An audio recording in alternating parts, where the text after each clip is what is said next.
গ্রীষ্মের তপ্ত রোদেও রাস্তায় জমে আছে নোংরা পানি। দেখে মনে হতে পারে হয়তো কোনো নালা পার হচ্ছে শিশুরা। মিরপুর 12-র 19 নম্বর রোড দীর্ঘদিন তলিয়ে আছে নোংরা কাদার মধ্যে। জনপ্রতিনিধিদের অনেক আশ্বাসের পর রাস্তার কাজ শুরু হলেও এই কাজই যেন এখন এলাকাবাসীর গলার কাটা। শুরুর প্রথম ধাপেই ভেঙে ফেলা রাস্তা এভাবেই পড়ে আছে গেল 7 থেকে 8 মাস ধরে। একই অবস্থা এই এলাকার আরও কয়েকটি রোডের। বর্ষা আসলে কি অবস্থা হবে তা নিয়ে শঙ্কায় এলাকার লোকজন। ভাঙার আগের অবস্থা রুমে এত পানি যেত না, বৃষ্টি হইলে বারান্দায় পানি আসতো, কাঁচাই দিতাম শেষ হয়ে যেত। আম করে একদম পানিতে মিশে দিছে। আমরা একবেলা খাই না, কি অবস্থা, এটা তো পানি ঘরের ভিতর। পানিগুলো যদি ভালো হইতো তাহলে একটা কথা ছিল, সমস্ত ময়লা পানি এই যে দেখা যেত না।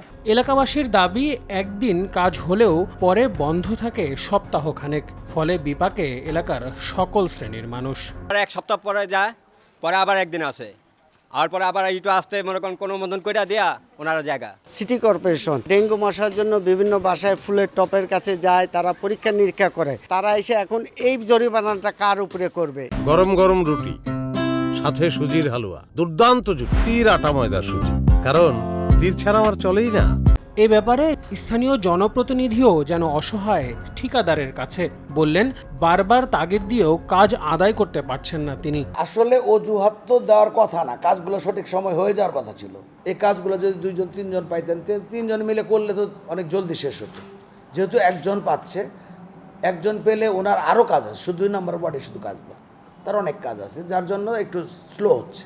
শুধু এই এলাকা নয়, সারা দেশে এমন চিত্র চোখে পড়বে অহরহ। কখনো গ্যাস লাইন, কখনো সুয়ারেজ, কিংবা রাস্তার উন্নয়ন কাজের আড়ালে একই রাস্তা বারবার কেটে শুধু পকেট ভারী হচ্ছে এক শ্রেণীর ঠিকাদারদের। ফলে সরকারের ইচ্ছে থাকা সত্ত্বেও জনগণ সার্বিকভাবে উন্নয়নের সুফল পাচ্ছে না বলে মনে করছেন এই বিশেষজ্ঞ।